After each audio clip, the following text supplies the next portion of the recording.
Time to wind back the clock yet again.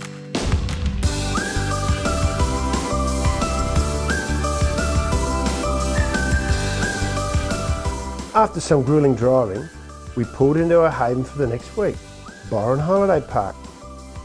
Just a short walk to an awesome beach. I met quite a few mates there too. I'm loving the socialising. They are so envious of what I'm doing. Don't blame them. I pinch myself almost every day. How lucky are we?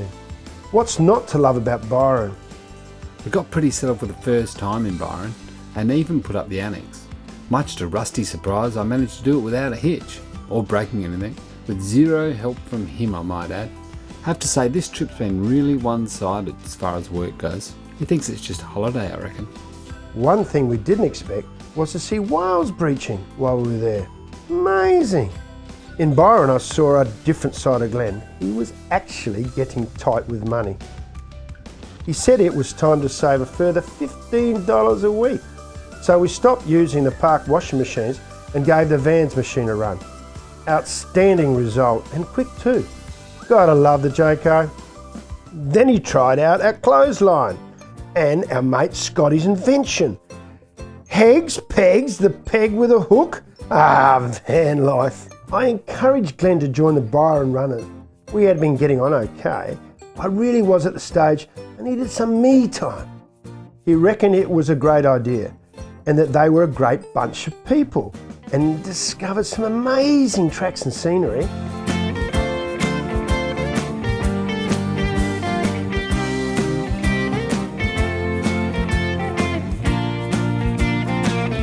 Rusty had been getting precious about me making it easier for him to get into the van.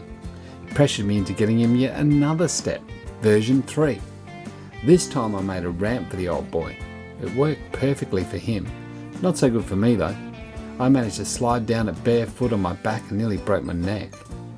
A short trip to beautiful Noosa and some Queensland sunrises. Not sure Rusty was so keen on the early mornings though. I joined another running club in Noosa too, Noosa Nutters, Noosa Ultra Trail Runners. Some of the trails were spectacular and there was plenty of time for a chat and soak up the scenery and more whale action on the coast. We camped in our friend Bev's property completely off the grid. I made friends pretty quickly in Noosa, and Skylar invited me to visit an amazing dog beach just out of Noosa. Okay, so I did show off a little, and I'm pretty sure she was impressed. Glenn caught up with old friends Michelle and Pete for lunch. Lunch, he said. Pretty sure that does include margaritas and finish at 2 a.m. in the morning. That's a very long lunch, Glenn. Well, we were soon back on the road again and heading all the way up with very few stops. After a catch up with some more great cousins in Townsville, it was time to head onward to Cairns. Whilst the trip was going well, without Glenn breaking anything, we did encounter a rock from a truck, which broke the windscreen. Glenn said, "She'll be all right, I'll get the gaffer tape on it." I thought he's dreaming, isn't he? Lucky he decided to get it fixed properly. He always wants to cut corners. Gaffer tape, unbelievable. We made our rendezvous point to meet up with the kids and our family. It was so awesome to see their smiling faces. Now we're back on the road with the kids on board and Port Douglas bound. Of course, if you're in far north Queensland, you have to see the Crocs, and we weren't disappointed.